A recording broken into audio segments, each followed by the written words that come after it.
السلام علیکم، welcome to novels Urdu library channel. کیسے ہیں آپ سب؟ امید ہے کہ آپ خیریت سے ہوں گے۔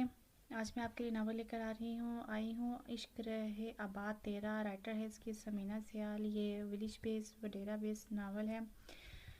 اس کو میں بھی آپ لوگوں کے ساتھ ہی پڑھوں گی۔ دیکھتے ہیں یہ ناول کیسا ہے۔ امید ہے کہ آپ کو یہ ناول پسند آئے گا۔ ولیج بیس ہے تو اچھا ناول ہوگا۔ چلیں یہ ناول شروع کرتے ہیں۔ میرے بغیر رہنا ہوگا تمہیں بالے، میں اتنی بہادر نہیں ہوں کہ اپنے جوان بھائیوں کے سامنے نظر اٹھا کر بات کر سکوں۔ وہ میرا درد نہیں سنیں گے بلکہ میرا کیما کیما کر دیں گے۔ بالے نے جھکی ہوئی نظریں اٹھائیں۔ کتنے خواب سجے تھے ان آنکھوں میں، وہ ستارے جیسی چمکتی آنکھیں آج ویرانی لیے ہوئے تھی۔ تاب تو فلک احسان میں بھی نہیں تھی اسے اس حال میں دیکھنے کی۔ میری طرف نگاہ اٹھا کر دیکھ میری فلک، تمہارا اٹھا ہوا سر اقبال کو اچھا لگتا ہے۔ میری وجہ سے جھکے یہ سر میں خود کو اڑا نہ دوں۔ میں آج ایک فیصلہ کر کے آیا ہوں، مجھ سے وعدہ کرو تم انکار نہیں کرو گی، اور اگر تم انکار کرو گی تو خود کو نہیں بچا پاؤ گی اس عشق کی آگ سے جس میں جل رہا ہوں۔ میرا قصہ تمام کر دو، مجھے ہجر کے عذاب سے نکال دو اور خود اپنے بابا کے بھائیوں کی پگڑی بچا لو۔ طنز کر رہے ہو نا مجھ پہ، میرے بے بسی کا مذاق اڑا رہے ہو؟ نہیں، میں خود کو ہر آنے والی قیامت سے بچا رہا ہوں۔ تمہاری عزت سے خود سے زیادہ مقدس ہے مجھے۔ یہ لوڈڈ ہے۔ اس نے اپنا لوڈ کیا ہوا پسٹل نکالا اور فلک کی گود میں اچھال دیا۔ وہ یکدم دور جا کھڑی ہوئی۔ یہ کیا مذاق ہے بالے؟ کوئی خود کیسے اپنی جان لے سکتا ہے؟ ایسے ہی فلک جیسے تم مجھے اپنے اندر مار دو گی، کیونکہ نہ اپنی آنکھوں میں مار دو، تمہیں کوئی میری آنکھوں میں نہ پڑھ لے۔ یہ آگ کے جیسا ہے عشق، خود کو تو بعد میں پتہ چلتا ہے، پہلے زمانہ اس کی بو سونگھ لیتا ہے۔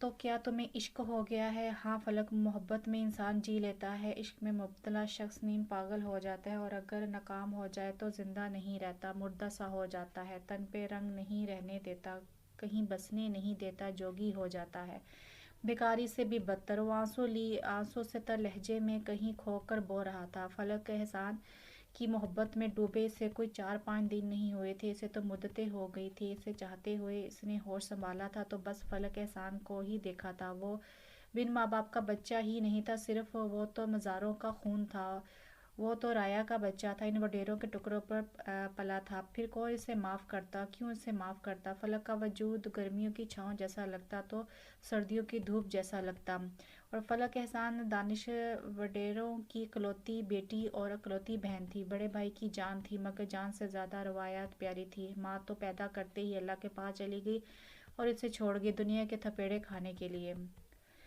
فلک کے ہر کام کے لیے تھا اس کے سر کا خادم اقبال عرف بالا۔ اسے باہر کھیلنے جانا ہے، بالا ساتھ ہے، اسے کھانا کھانا ہے، بالا ساتھ ہے، اسے کھیلنا ہے تو بالے کے ساتھ۔ وہ اس کے سر میں تیل لگاتا، اس کی چٹیاں کرتا۔ وہ ہم عمر تھے مگر ایک عرش تھا، ایک فرش تھا۔ وہ وڈیروں کی لاج دلاری تھی، وہ وڈیروں کی لاڈلی کا غلام تھا۔ وہ تو سچ مچ غلام ہی سمجھتا تھا، مگر جب وہ بچے تھے، ذہن بھی کچے تھے، وہ اپنی ہر چیز بالے کو دے دیتی۔ وہ اسکول جاتی، بالا بھی جاتا، مگر وہ اسکول کے اندر ہوتی، وہ سارا دن باہر رہتا۔ اس کا کوئی دوست نہ تھا، اس کی کوئی سہیلی نہ تھی۔ فلک جو کچھ پڑھ کر آتی وہ آ کر بالے کو پڑھاتی۔ وہ بہت ذہین تھا۔ اس نے اپنے چھوٹے سے دماغ کے ساتھ اپنے بڑے بھائی سے پوچھا، لالا سائیں، بالا اسکول کیوں نہیں جاتا؟ بھائی نے جھک کر بہن کے ماتھے پہ بوسہ دیا اور اسے کہا، اگر بالا اسکول جائے گا تو تیرے کون خیال رکھے گا؟ اور بالا خود بھی نہیں پڑھنا چاہتا۔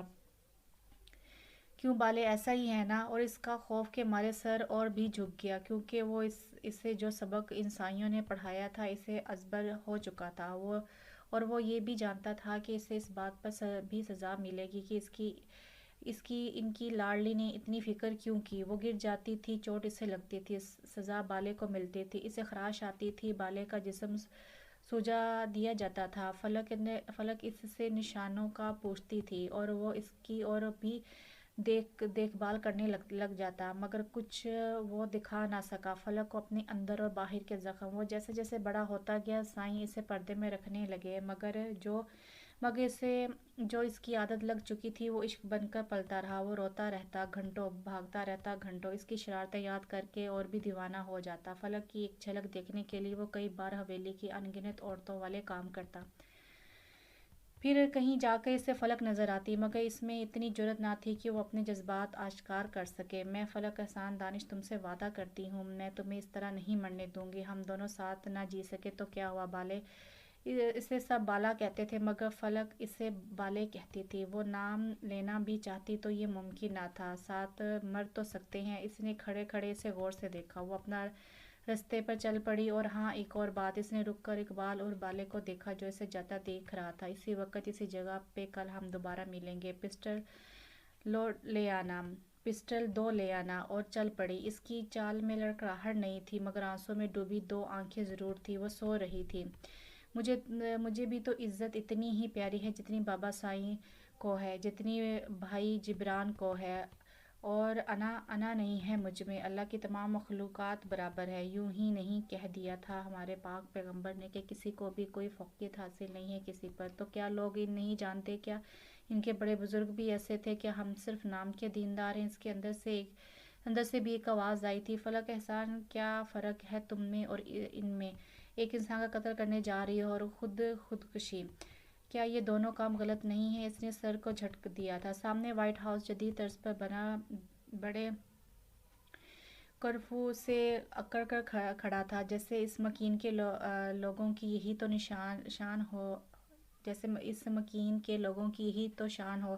فلک نے اندر قدم بڑھائے تھے۔ سامنے سے آتا شیرو اس کے بچپن کے منگیتر سے نہ چاہتے ہوئے بھی سامنا ہو گیا۔ کہاں سے آ رہی ہے بلبل میری؟ کتنی بار منع کیا ہے یوں اکیلی مت جایا کر باہر، آوارہ لگتی ہو مجھے اس طرح۔ اس کی سرخ آنکھوں میں دیکھ کر فلک آگے بڑھنے لگی، کیونکہ وہ ہر وقت فل نشے میں ہوتا تھا اور ابھی بھی بک بک کر رہا تھا۔ اسے اپنی انسلٹ آج نہ جانے کیوں زیادہ فیل ہوئی۔ اس نے ایک جھٹکے سے لات ماری جو اس کی کمر کو ہلا گئی تھی۔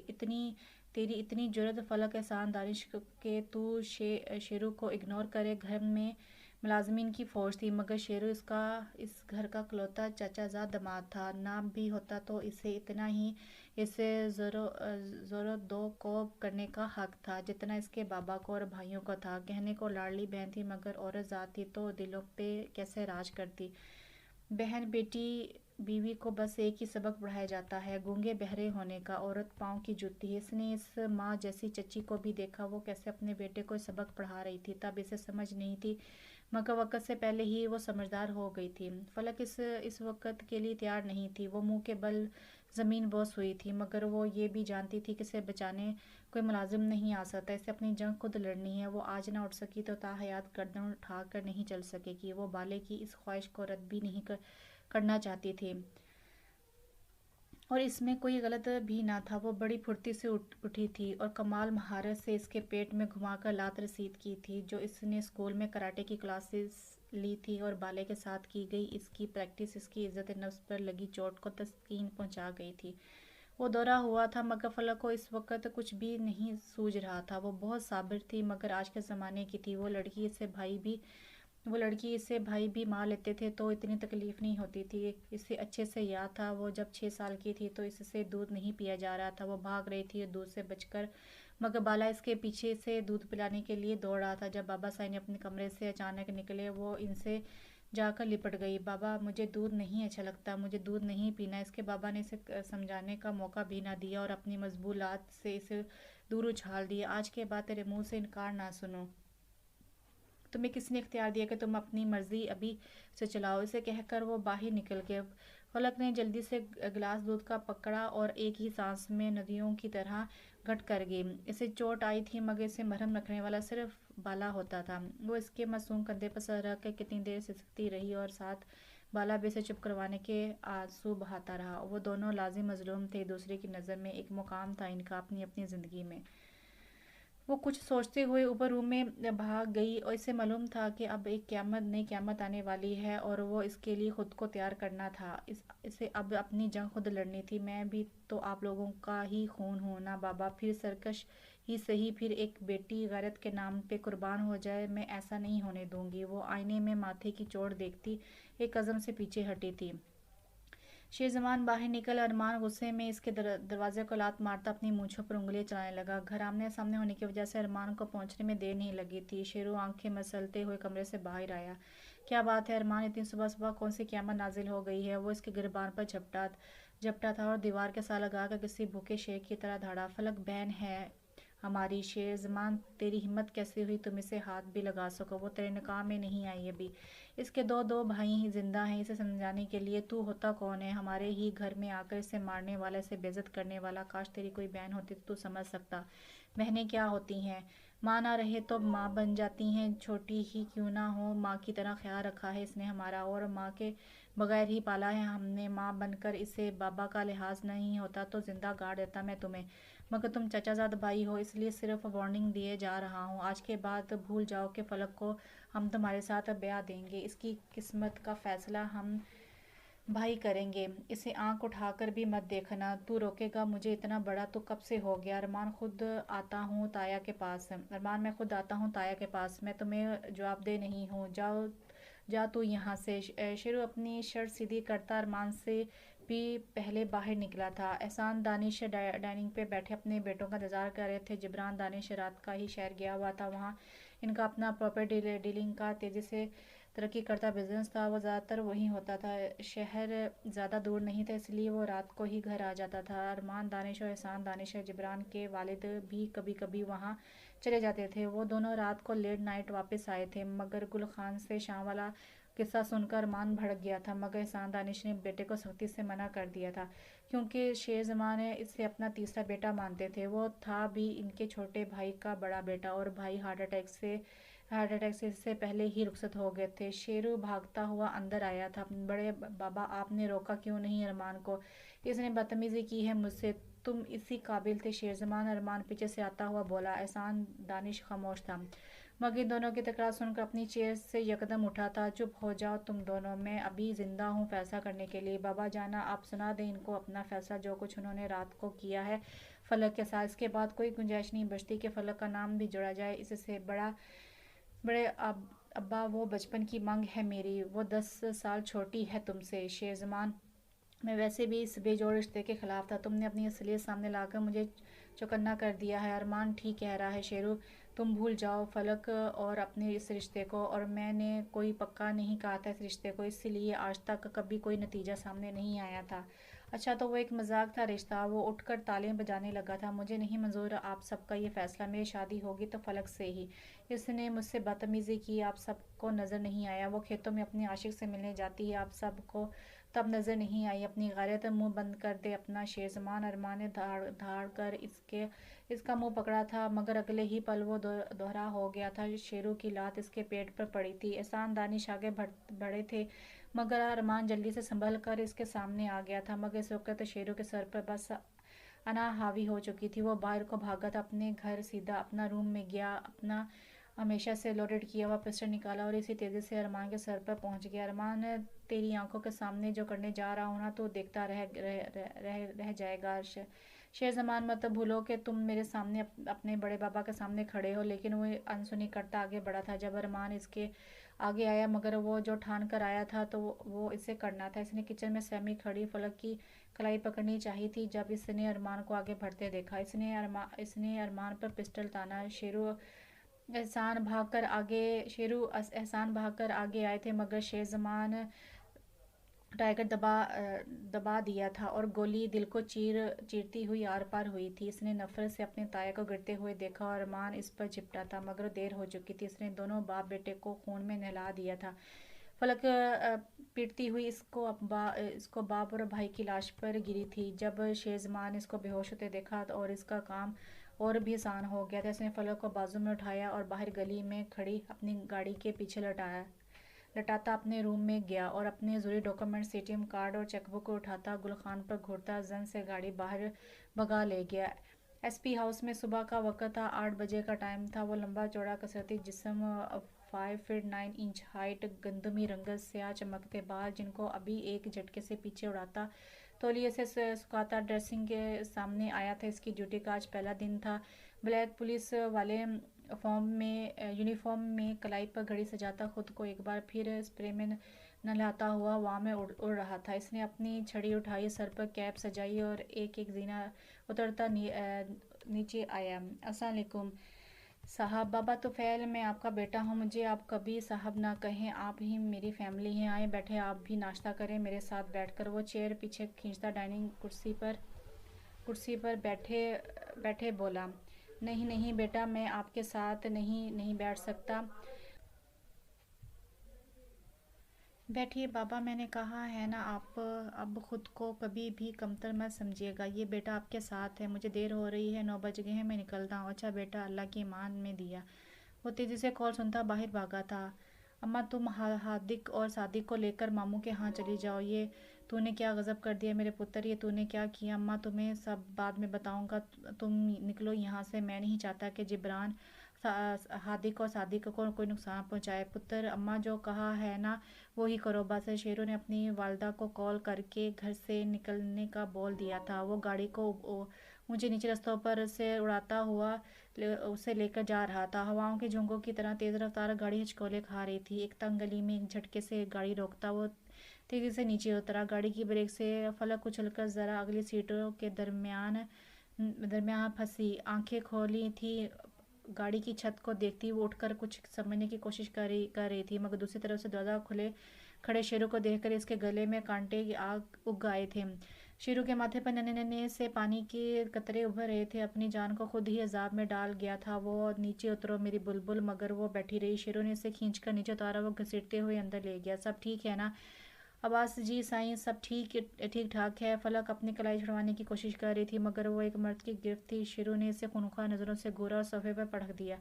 मैं तुम्हारा खून पी जाऊंगी भेड़िए, अल्लाह का कहर नाजिल होगा तुम पे। तुमने मेरे जवान भाई को मार दिया, बूढ़े बाप को मार दिया। इसने अपने होंठों पर उंगली रखकर इसे चुप करने का इशारा किया, मगर वो इतनी आग बबूला हो रही थी कि इसने इसके मुंह पर थूक दिया।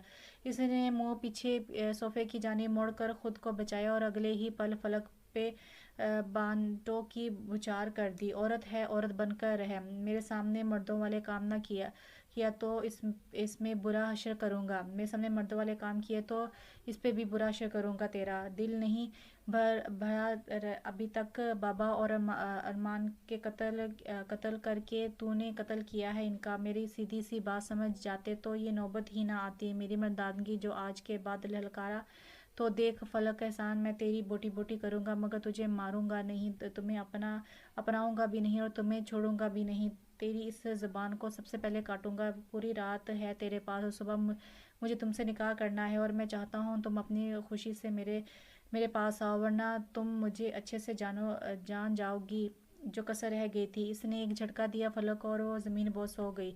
इसके मुंह नाक माथे पर चोट आई थी, मगर इसे यहाँ पानी का गिलास देने वाला भी कोई नहीं था। इसे बेहद बाले की याद आई थी। या अल्लाह, मेरे भाई मुझसे इतनी नफरत करते थे और मैं समझ ही ना सकी कि इनकी मोहब्बत को। और मेरे बाबा इसकी आंखों से आंसू के दरिया बह रहे थे। वो कितनी बेबस थी ना। पता नहीं बाबा कैसे होंगे, अरमान भाई कैसे होंगे, क्योंकि फलक को यकीन नहीं आ रहा था कि वो अब इस दुनिया में नहीं रहे थे। बाबा इसके आगे कैसे ढाल बनकर खड़े थे। वो तो डर ही रही थी। सारी रात खौफ के मारे सो नहीं सकी थी, मगर ये इनके दिल में ढकी छुपी मोहब्बत और इसे इनके आखिरी वक्त में पता चली थी। वो इनकी सख्ती को कुछ और ही समझती रही। काश बाबा मुझे मिल जाएं, काश मेरे भैया और बाबा को कुछ ना हुआ हो। अल्लाह तुम्हें गायद करे। शेरू, तुम कहीं के ना रहो, मेरी बदुआ है तुम्हें। तुम अकेले रह जाओ। अब खो तुम्हें अपनों का खोने का दुख पता चले, और तुम्हें भी पता चले कि अपनों का दुख क्या होता है। वो सर्दी की हालत में जोर कतार रो कर हलकान हो गई थी। वो बस किचन तक गई थी, एक गिलास पानी का पिया और फिर रोने बैठ गई। साथ साथ वो कुछ प्लान भी सोच रही थी। अब ऐसा काम करना था कि सांप भी मर जाए, लाठी भी ना टूटे। इससे ये भी यकीन था कि बाले और जिब्रान भाई से ढूंढने में कामयाब हो जाएंगे। तब तक मुझे निकाह से बचना होगा, और ये कैसे करना है वो इसके मुताबिक सोच रही थी।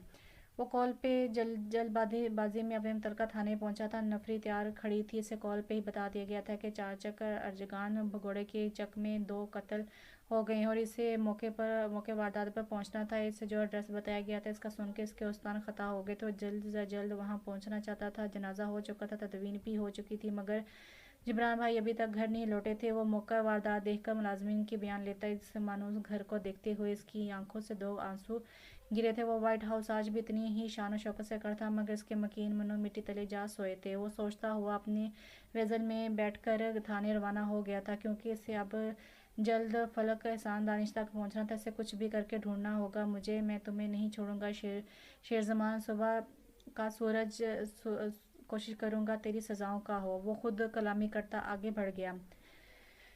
हर एक दुख का मदावा तो नहीं होता, मगर मकाफात अमल ज़रूर होता है। किसी को इंतज़ार करना पड़ता है तो किसी को इसका सिला जल्द मिल जाता है। अल्लाह के यहाँ हर ज़रूर का साफ किताब बराबर होता है।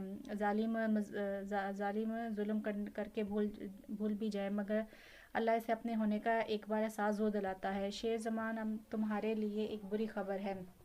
वो जेल के सलाखों के पीछे खड़ा था जब एक कांस्टेबल ने इससे एक बुरी खबर की इतला दी। शेरों ने अकड़ी हुई गर्दन को ज़रा और ऊंचा किया था। क्या बकवास कर रहे हो, अब क्या बुरी खबर है? आप चलें बाहर, गाड़ी में एसपी आपका इंतज़ार कर रहे हैं, वो ही आपको सब बताएंगे। मैं कुछ नहीं कह सकता। वो इसे हथकड़ी पहनाता हुआ बाहर निकल गया था। हाय हाय, जुल्म हो गए, मासूमों पर आ लगे इस घर को। दो खानदान कैसे देखते देखते एक माँ में ही उजड़ गए। अल्लाह ऐसी मौत किसी को ना दे, अल्लाह ऐसा दुख किसी को ना दे। लोग आपस में हाथ मल रहे थे, अफसोस कर रहे थे। औरतें चैन गोइयाँ अलग कर रही थी। तो शेरू ने कौन सा अच्छा काम किया, इनके साथ अपनी मंग को ना छोड़ता। पर ये क्या तरीका है? फलक के बूढ़े बाप को भी मार दिया और इसके जवान भाई को भी। फिर भी देखो दोनों बहन भाई कैसे इसके हिस्से का काम कर रहे हैं। जितने मुंह इतनी बातें हो रही थी। मुझे तो ये एक्सीडेंट नहीं लगता, ये कोई मंसूबा ही था। बहन जिब्रान को मैं अच्छे से जानती हूँ। इन मासूम बच्चों पर ऐसा जुल्म नहीं कर सकता। वो शेरू जैसा दरिंदा सिफ्त नहीं है। औरतों की क्या सराइयाँ जारी ही रहती। अगर पुलिस की मोबाइल से निकलते शेरू को ना देख लेती। शेरू मोबाइल अपने घर के सामने रुकते देखकर घबराया था। इसने एसपी की तरफ निगाह दौड़ाई थी। वो जो अपनी कैब सीधा करता इसकी तरफ बढ़ा था। आओ शेरो, तुम्हारे गुनाह की सज़ा किसी और को मिल गई है, शायद तुम्हें सीधा रास्ता नजर आ जाए। वो आगे बढ़ा था, मगर तीन जनाजे एक साथ पड़े देखकर इसके कदम थम गए थे। इसके जिस्म से किसी ने जान निकाल दी। जब वो अपने छोटे भाइयों सादिक और हादिक को अपनी माँ की शक्ल नजर आई थी। एक ट्रक ड्राइवर ने इनकी गाड़ी को टक्कर मार कर उल्टा दिया था, जिससे हांडी और हादिक और सादिक और ड्राइवर भी मौके पर जहाँ बाग हुए थे। एसपी इसके कंधे पर हाथ रखा था। बहुत खूब एसपी इकबाल आरिफ, बहुत अच्छी चाल चली तुमने जिब्रान के साथ मिलकर। इस वक्त मैं बेबस ज़रूर हूँ, मगर कमज़ोर नहीं हूँ। अब तक मैं पछता रहा था, मगर आज के बाद मुझे मुझे कुछ भी खोने का डर नहीं रहेगा। वो इन लाशों से लिपट कर रो रहा था जब जनाजे के लिए लोगों ने कंधा दिया था। इसे संभाल भी वही रहे थे जिसने बेबुनियाद अपनी अना की तस्कीन के लिए खून कर दिया था। इसके मामू भी पेश थे इस गम में, और वो जानते थे कि सच क्या था, कि वो 4 मौतें एक्सीडेंट से ही हुई थी। इसमें जबरानी एसपी इकबाल आरिफ का कोई कसूर नहीं था। जनाजा बड़ा जा चुका था। इकबाल आरिफ मोबाइल की तरफ आ रहे थे जब पीछे से इसे कांस्टेबल के साथ आते शेरजमान ने आवाज़ दी थी। इसने झुकी हुई निगाहों से एसपी से कब्रिस्तान चलने की रिक्वेस्ट की थी। वहाँ खड़ा हर शख्स हैरान हुआ था जब जबरान के मना करने के बावजूद भी वो इसे कब्रिस्तान ले गया था। इकबाल आरिफ को जबरान ने सुबह से डेरे पर बुलवाया हुआ था, मगर जबरान खुद ना जाने कौन से काम में लगा हुआ था। फलक को बाज़ायब करवाने के बाद एक दफ़ा भी वो फलक को ना देख सका था। अभी वो अंदर जाना भी चाहता था, मगर इसे अब एहतियात भी करना थी। जो राज वो 16 साल से इन घर वालों से छुपाया फिर रहा था, आप अब कह नहीं पाता था। इसको आज भी आया करने से डरता था। इसे महरूम एहसान दानिश और इनके भी वो जुमले याद थे जब वो किसी छोटे ख़ानदान के ऑफिसर को देखकर कहा करते थे कि ये अपनी राया है, इनके बच्चे ना डीसी भी लग जाएं तो क्या हुआ, रहेंगे तो राया की ही औलाद ना। और सब वडेरे हंसने लगे थे। बाला ड्रिंक सर्व करता हुआ घबरा गया था, क्योंकि तब इसे समझ नहीं थी। वो मुस्कुराता हुआ उठा था और फलक को एक सलाम तो ही कर सकता था। इसने घड़ी पर निगाह दौड़ाई जो 5 बजा रही थी। इसने थाने जाना था, कॉल्स पर कॉल्स आ रही थी, मगर महबूब के दर पर आकर महबूब को ना देखना भी बर्दाश्त से बाहर काम है। इसने कदम आगे बढ़ाए थे कि सामने से जिब्रान को देखता वो हंसा था। लगता है तुम्हारा दीदार आज भी नहीं होगा, वो दिल में ही सोचता। जिब्रान से मुसाफा करता दोबारा सोफे पर बैठ गया था, मगर ध्यान इसका अब भी सिर्फ इधर ही था। तुम्हें इंतज़ार करना पड़ा होगा बाला जी। मैं अब निकलने ही वाला था, बहुत ही कॉल्स आ रही थी। आप जल्दी काम बताएं, कैसे याद किया मुझे? इसके सामने कुछ खाली बर्तन देखकर जिब्रान ने इससे पूछने की ज़रूरत महसूस नहीं की थी। तुम्हें पता है ये गांव हमारा है, और तुम्हें इस थाने में तैनात करवाने का मेरा एक ही मकसद था कि तुम अपने ही गांव के बंदे हो। जी जी, मैं सुन रहा हूँ जिब्रान भाई। भाई नहीं हूँ मैं तेरा बाला, मत भूल अपनी औकात। साईं कहे मुझे साईं। जिब्रान साहब वो खड़ा हुआ था और अपनी कैप इसने उतार कर साथ रखी थी और उठाकर सर पर ली। और छड़ी अपने दूसरे हाथ पर मारता जबरान से मुखातिब हुआ था। मैं इस वक्त ना वो डरा सहमा बाला हूँ और ना ही अब आपका राया हूँ। मैं इस वक्त वर्दी में सिर्फ एक जिम्मेदार एसपी इकबाल आरिफ हूँ। आपकी इज्जत को मद्देनजर रखते हुए आपके बुलावे पर आ गया था मैं, वरना जिसको जिसको मुझसे काम हो वो मेरे थाने में ही आता है, वो भी टाइम लेकर। उसकी नज़रों में घूरता जताना नहीं भूला था। जबरान के जबड़े तने थे मगर वो कुछ सोचकर खामोश हो गया था। बहुत पर पुरजे नहीं निकालना बाला, वरना तू जानता है हम जद्दी पुश्ती रईसजादे कुछ भी कर सकते हैं। कुछ भी नहीं, इकबाल आरिफ ने जवाब देना मुनासिब ना समझा और अपनी गाड़ी में बैठकर थाने जाने के बजाय घर रवाना हो गया था। इसने गाड़ी में बैठने से पहले इस मगरूर हवेली को बड़ी चाहत से देखा था, क्योंकि वो जानता था इसमें बसने वाले कभी इसे फलक नहीं देंगे, वो कभी इनके बराबर नहीं आ सकता, मगर इसे आज फलक से हर हाल में मिलना था।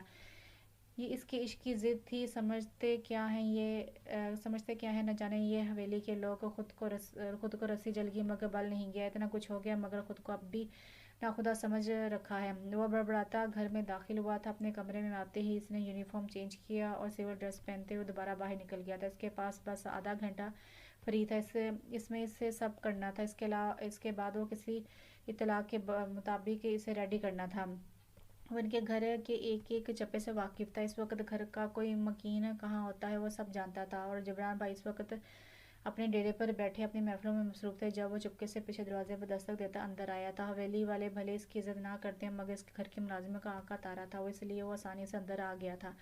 रहमते बुआ, मेरा कुछ सामान रह गया था, इधर वो लेने आया हूँ। मुझे तो मालूम नहीं है बेटा, और तुझे बहुत बहुत मुबारक हो। उनकी मुकामी ज़ुबान थी। इसने अपना सर झुकाते हुए इनका प्यार लिया और मुस्कुरा दिया। आप फलक बीबी को बुलाते, मैं इनसे पूछ लूँगा। अच्छा बेटा, मैं बुलाती हूँ। वो आगे बढ़ गई और थोड़ी देर बाद इसके पीछे दुपट्टे को ठीक करती फलक को भी साथ ले आई थी। आप यहाँ क्यों? मैं यहाँ नहीं आ सकता। इसने बात पूरी होने से पहले ही बात काट दी। टाइम बहुत कम है मेरे पास। ए जाने इकबाल, तुम्हें देखने को मन था, सो चला आया। ये लो, ये गिफ्ट है, अब जाओ अपने रूम में, मैं चलता हूँ। कोई हमें यहाँ खड़ा हुआ देखे तो न जाने क्या क़यामत बर्पा होगी। वैसे बगौर देखता हुआ बाहर निकल गया। फलक ने कमरे में आते ही दरवाज़ा बंद किया और खूबसूरत से पैक शुदा गिफ्ट को बाहर निकला। इसके चेहरे पर कौसे खजा के हज़ारों रंग बिखरे थे और वो एप्पल फ़ोन को हाथ में पकड़ती किसी गहरी सोच में चली गई थी। इस दिन अगर इकबाल ना आता तो क्या इसका निकाह ज़बरदस्ती शुरू से हो जाता। सुबह सुबह नमाज के लिए उठी थी जब भारी बूटों से किसी ने दरवाज़ा धड़ाधड़ धड़ाया था। शेरू से उठने से पहले ही कुंडी चंद ठोकरों से खुल गई थी और शेरू को कौन सा इन कामों का पक्का खिलाड़ी था, सो वो मोबाइल फ़ोन की वजह से पकड़ा गया था। और फलक इकबाल आरिफ को यूनिफॉर्म में देखकर हैरान रह गई थी, क्योंकि वो जिस इकबाल आरिफ को जानती थी वो तो बस सीधा साधा लगता था। इसके मोबाइल पर खूबसूरत सी बेल बजी थी। जब फलक ने डर कर मोबाइल अपने कान से लगाया था। मेरे महबूब को गिफ्ट कैसा लगा? बहुत अच्छा लगा इकबाल। इकबाल नहीं, जान वाले हूँ मैं तुम्हारा। बस इकबाल तो मैं दुनिया के लिए हूँ। तुमने कब पढ़ा इतना बाले, और मुझे क्यों नहीं बताया? बस जब तुमने मैट्रिक के इम्तिहान दिए थे तब मैंने भी दिए थे, और इसके बाद शहर जाकर एडमिशन ले लिया। इसमें बड़ा हाथ बुआ रहमते का और मुंशी जी का भी था। तुम्हें सरप्राइज़ देना चाहता था, मगर ऐसे सरप्राइज़ दूंगा मैंने कभी सोचा भी ना था। फलक, आई एम सॉरी। अब तुम उदास मत हो जाना, मोबाइल चार्ज कर लेना। मैं ड्यूटी पर हूँ, थोड़ा लेट कॉल करूँगा, मगर तुम सो जाना। मेरी कॉल का इंतज़ार मत करना, देर भी हो सकती है। अल्लाह हाफिज़। वो कहता कॉल डिस्कनेक्ट कर गया। जबरान का आधी रात को बुरी तरह से दरवाज़ा पीटता तफैल हवास बाख्ता हो रहा था। क्या मुसीबत है? इस वक्त कौन आ गया है? साईं, आपके लिए कॉल है, आपका नंबर बंद था। ये लें, कॉल सुन लें। तुम जाओ, मैं कॉल कर लेता हूँ। वो कॉल मिलाता हुआ जुनैद से बोला, साईं, हमारा असला पकड़ा जा चुका है। क्या बकवास कर रहा है? तेरा दिमाग जल गया है क्या? इस एसपी को हाथ में ना करके आप बहुत बड़ी गलती की है साईं। वो मौके पे ही पहुंच गया और शिप में उतारने से पहले ही इसने अपने कब्जे में कर लिया है सब। हमारे 2 साथी भी पकड़े जा चुके हैं। मैं ज़रा साइड पे था इसलिए बच गया। ठीक है, मैं इस एसपी से निपटता हूँ, तुम पता करो ये सामान लेकर कहाँ जाता है अभी। जी साईं, मैं पता करता हूँ। वो मोबाइल बंद करता वापस मुड़ा था जब एसपी इकबाल आरिफ ने इसे गर्दन से पकड़कर गाड़ी में बैठाया था। वो इसे थाने में बंद करता घर को रवाना हो गया, मगर सुबह इन मुजरिमों की वजह से जल्द थाने आन पहुंचा। इनसे तफ्तीश करनी अभी शुरू ही की थी कि जबरान दानिश की आने की इतला मिली। इसने इनको बाहर बैठाने का बोल कर अपने रूम में जा बैठा। जब जबरान दरवाज़ा खोलता हुआ इसकी सिमत आगे بڑا سر میں نے انہیں روکنے کی بہت کوشش کی مگر یہ مانے ہی نہیں۔ تم جاؤ، میں دیکھتا ہوں۔ اس نے ہاتھ کے اشارے سے کانسٹیبل کو جانے کا کہا۔ ایس پی تم نے کس جرم میں میرے آدمی جنید کو اندر کیا ہے؟ تمہیں کل میں نے وارننگ دی تھی، یہ میرا تھانہ ہے، یہ میرا علاقہ ہے، تمہیں معاف کر دیتا ہوں۔ آج پہلی غلطی تمہاری اس لیے کہ شاید تمہیں معلوم نہیں تھا کہ وہ آدمی کس کا تھا، مگر آئندہ یاد رکھنا جبران دانش نے اسے دانستہ صاحب نہیں لگایا تھا۔ میں یہاں رشتہ داریاں نبھانے نہیں بیٹھا اور نہ ہی احسان کے بدلہ چکانے۔ یہ وردی پہنے ہوئے میں نے قسم کھائی تھی اور جو اس ملک کا دشمن ہے وہ میرا بھی دشمن ہے اور آپ کا بھی۔ آپ اپنے آدمی کو تو چھڑوانے آ گئے ہیں مگر اس غیر قانونی اسلحے کا کون ذمہ دار ہے؟ کون سا اسلحہ؟ تم مجھ سے ڈیرے پر آ کر ملو ایس پی، میں تمہیں 1 سال کا راشن پانی دے دوں گا اور تمہیں رات کو مٹر گشت کی بھی ضرورت نہیں پڑے گی۔ آرام سے ڈیل کر کے عیش سے زندگی بسر کرو۔ میں کسی وجہ سے آپ کا لحاظ کر رہا ہوں ورنہ رشوت آفر کرنے کے جرم میں ابھی اندر کر دیتا۔ اس کے سامنے فلک اکڑی ہوئی تھی۔ اس کے سامنے فلک اس کی آنکھوں میں تھی۔ وہ جانتا تھا کہ یہ اس کا بھائی اسے خود سے زیادہ پیارا تھا۔ اس نے سر کو جھٹکا۔ چلے جائیں آپ یہاں سے، اس سے پہلے کہ میں کوئی گستاخی کر بیٹھوں۔ ایس پی اس نے چینج کر میز پر مکہ مارا، دروازہ کھولتا باہر گیا۔ جبران دانش نے کسی کو کال کی اور گاڑی میں بیٹھ کر رات ہونے کا ویٹ کرنے لگا۔ Breaking news S P Iqbal Arif کی گاڑی پر اندھا دھند فائرنگ۔ ایس پی اقبال عارف اس وقت شدید زخمی حالت میں اسپتال منتقل، مگر ابھی تک انہیں کسی خطرے کے تحت خفیہ طور پر رکھا گیا ہے، علاج جاری ہے۔ فلک احسان دانش نے ٹی وی لاؤنج میں لگے اسکرین پر یہ خبر سنی اور اپنے روم میں بھاگی تھی۔ کال پہ کال جاری تھی مگر کوئی فون نہیں اٹھا رہا تھا۔ اس نے فون بیڈ پر پٹک دیا اور کال ہی نہیں اٹھانی تھی تو موبائل کیوں لے کر دیا تھا؟ وہ غصے سے لال ہوتی صوفے پر بیٹھی تھی جب موبائل دوبارہ بجا تھا۔ اس نے لپک کر کال اٹھائی۔ کیا ہوا فلک؟ خاموش کیوں ہو؟ کیا ہوا تمہیں؟ تم ٹھیک تو ہو نا؟ اتنی فکر ہے کیا اپنے بالے کی؟ نہیں، میں تو بس خیریت پوچھنا چاہتی تھی۔ اچھا واقعی؟ وہ اسے خاموش ہوتے دیکھ کر پھر سے بولا تھا۔ میں ٹھیک ہوں فلک اور تم سے ملنا چاہتا ہوں۔ تم رحمت بوا کے ساتھ شہر آ جاؤ اور موبائل ساتھ لے کر آنا۔ اچھا ٹھیک ہے، میں کل آتی ہوں۔ فلک ایک بار پھر پیچھے آواز ابھری، اور اپنی آئی ڈی کارڈ بھی لے آنا۔ اچھا ٹھیک ہے، کوئی آ رہا ہے، میں موبائل رکھتی ہوں، اللہ حافظ۔ 6 سال بعد ایس پی ہاؤس کی رونق ایک بار پھر بے رونق ہوئی تھی۔ اقبال عارف دشمن کو بھولا نہیں تھا مگر اسے تقدیر ایسے بھی سامنے لے آئے گی اس نے سوچا بھی نہیں تھا۔ اقبال عارف اپنی 5 سالہ بیٹی کی گمشدگی پہ ایک بار پھر تڑپ اٹھا تھا۔ فروا پارک میں جھولا جھولتے گر گئی تھی جب جبران دانش کی اس بچی پر نظر پڑی تھی۔ وہ اتنی خوبصورت بچی تھی کہ جبران نہ چاہتے ہوئے بھی اس کی جانب بھاگا تھا مگر 2 ہاتھوں کو اس کی طرف بڑھتا دیکھ کر اس کے قدم وہیں رک گئے تھے۔ اس نے پیٹھ پھیر لی تھی۔ فلک فروا کو اٹھاتی گھر کی جانب بھاگی تھی۔ جبران دانش اس کے پیچھے گیا تھا۔ فلک یہ نہیں جان پائی کہ کوئی اس کا پیچھا بھی کر سکتا ہے۔ دروازہ بجا تھا۔ فلک نے سمجھا اقبال ہوگا مگر آپ بھائی تم نے کیا سمجھا تھا میں تمہیں ڈھونڈ نہیں سکوں گا؟ اس نے فلک کے منہ پہ تھپڑ سیدھ کیا تھا۔ مجھے معاف کر دیں بھائی، بکواس بند کرو اپنی اور مت کہو مجھے بھائی، مجھ سے چلو میرے ساتھ۔ اتنی میری ماما کو مت ماریں۔ فروا اپنی توتلی زبان میں ماموں کے آگے آئی تھی۔ بالا کہاں ہے؟ اسے بلاؤ ادھر فوراً۔ اقبال نے دروازے پر دستک دی تھی۔ آپ یہاں؟ وہ جبران کو دیکھ کر دنگ رہ گیا تھا۔ جبران نے اس پہ پسٹل تان لی تھی۔ نہیں بھائی، انہیں معاف کر دیں۔ چل ہٹ یہاں سے۔ یہ کیا سمجھتا ہے مجھے جیل بھجوا کر یہ میری عزت کے ساتھ کھیلے گا؟ فروا ایک بار پھر بیچ میں آئی تھی۔ وہ اتنی پیاری سی بچی دیکھ کر جبران پگھلا تھا مگر اس کی آنکھوں میں اقبال کے لیے نفرت سی تھی۔ فروا روتے ہوئے ماموں کے قدموں سے لپٹی تھی جسے جبران نے اٹھا لیا تھا۔ جبران کے کالے دھندے کا راز کے ساتھ ایس پی اقبال عارف پہ قاتلانہ حملے کے جرم ثابت ہو چکا تھا جس کی وجہ سے وہ جیل گیا تھا اور پھر جلد باہر بھی آ گیا تھا۔ شیرو نے معافی مانگ لی تھی اور اس کا بھی کیس واپس لے لیا تھا جبران نے، مگر وہ اپنی ہٹ دھرمی سے باز نہیں آیا تھا۔ اقبال نے فلک کو شہر بلا کر اس سے نکاح کر لیا اور پھر رشتے کا پیغام پہنچایا تھا جسے نہایت نحوست سے ریجیکٹ کیا گیا تھا۔ وہ بھی ایس پی اقبال تھا۔ اسے لوگ سادہ لوگ سمجھتے تھے۔ اس نے ریٹ پڑوا کر اپنی بیوی کو بازیاب کروایا اور اسلام آباد شفٹ ہو گئے۔ اقبال آج بھی فلک سے اتنی ہی محبت کرتا تھا جتنی وہ 6 سال پہلے کرتا تھا۔ اللہ نے اسے 1 سال بعد فروا بیٹی سے نواز دیا اور وہ دونوں اسے پا کر دنیا جہان بھول گئے تھے۔ جبران نے اپنی روایات کو برقرار رکھتے ہوئے اسے گاؤں آنے سے منع کر دیا، مگر فروا کا وہ ماموں بن کر انہیں معاف کر گیا اور آخر میں اس نے اپنی بہن کو دعائیں دیتے ہوئے خود رخصت ہو گیا۔ اس نے پلٹ کر ایک نظر بہن کو دیکھا اور دل میں کہتا باہر نکل گیا، عشق رہے آباد تیرا سدا۔ تو کیسا لگا آپ کو یہ ناول؟ یہ ناول بہت چھوٹا تھا، میں نے بھی ابھی ناول پڑھا ہے، آپ کے ساتھ ہی پڑھا ہے، اور اچھا ہے ناول، اچھی ہے سٹوری۔ جیسے ہمارے گاؤں کے پرانے لوگوں کی رسم و رواج ہوتی ہیں، انا میں ڈوبے لوگ ہوتے ہیں، اپنوں کا احساس نہیں کرتے، تو اس پہ ہی بیس پہ تھا یہ ناول۔ رائٹر نے تھوڑی کوشش کی تھی، اچھا لکھا، اچھا لکھنے کی کوشش کی۔ اس میں ایک مورل یہ بھی ملتا ہے کہ ہمیں جو ہے وہ اپنوں کا احساس کرنا چاہیے، اپنی روایات اور اپنی رسم و روایت کو پس پرد پہ ڈال دینا چاہیے اور اپنے اپنوں کو سامنے رکھنا چاہیے۔ تو امید ہے کہ آپ کو میرا یہ والا ناول اچھا لگا ہوگا۔ دعا میں یاد رکھیے گا، خوش رہا کریں اور دعا میں یاد رکھیے گا۔ اگلے ناول پہ انشاءاللہ پھر حاضر ہوتی ہوں، تب تک کے لیے اللہ حافظ۔